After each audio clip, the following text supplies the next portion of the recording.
Welcome to KM's Story Vault.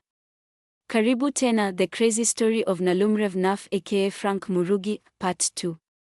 Frank's lifestyle changed completely from a plain dockworker to a Belgian pit bull driving Ferraris and changing cars like most people change boxers.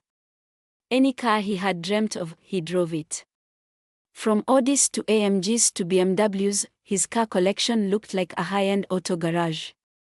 The only problem was that his salary did not match these automobiles he was buying left and right. This discrepancy put Belgian detectives on his trail after they discovered a cocaine haul in the port. They tried to put two and two together, but like a shrewd crook, Frank convinced them it was 11, not 2. However, even if he escaped the police dragnet, he couldn't escape the inevitable work blunders. One of his drug mules ran away with drugs he had been paid €400,000 or 56 million Kenyan shillings to deliver. This was big money, and because it was Frank's first blunder, Nordin was kind enough to ask for a refund. However, being an unprecedented blunder, Frank was unable to pay, leaving Nordin with no other option but to choose violence. Like a certified don, Nordin sent hitmen who shot Kalashnikovs and threw hand grenades at Frank's home as a statement. This terrified Frank's wife, who quickly left with her kids to safety, away from the cartel business her husband was involved in. As Frank laid low, his known associates were shot at as pressure mounted.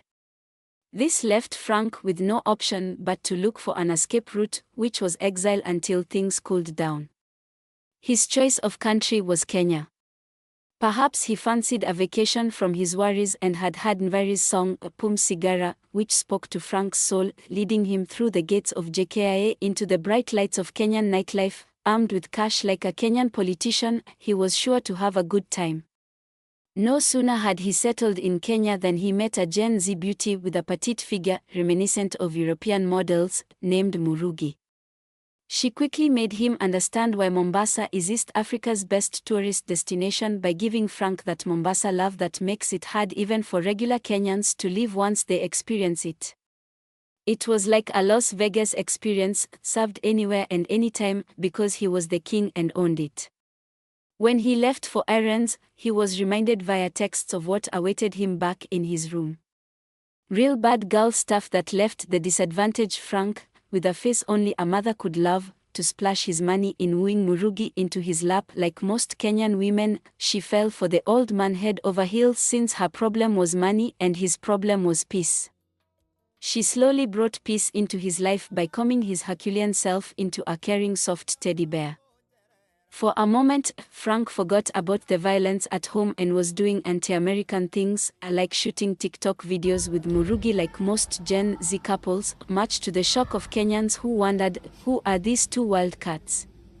Before people could wrap their heads around why they should mind their business and leave these lovebirds alone, the two served more hot videos that shot them to TikTok stardom, doing local challenges while taking shots at haters who were criticizing their age difference. Murugi didn't care because, as she put it, it's better to cry in a Range Rover than to laugh on a boda boda, so haters could just watch her status.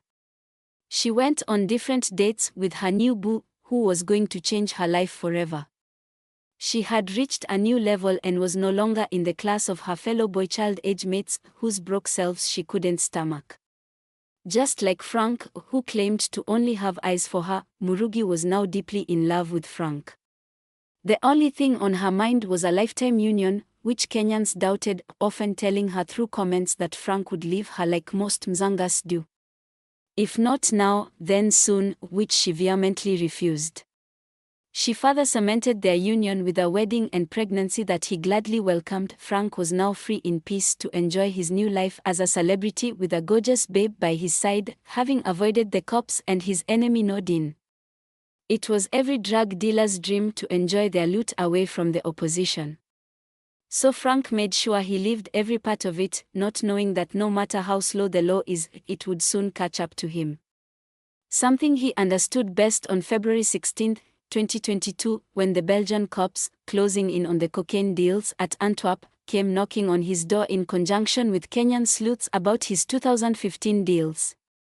He was wanted in Belgium to answer to his drug charges, so very fast he was at the airport boarding the quickest flight to Antwerp as a deportee.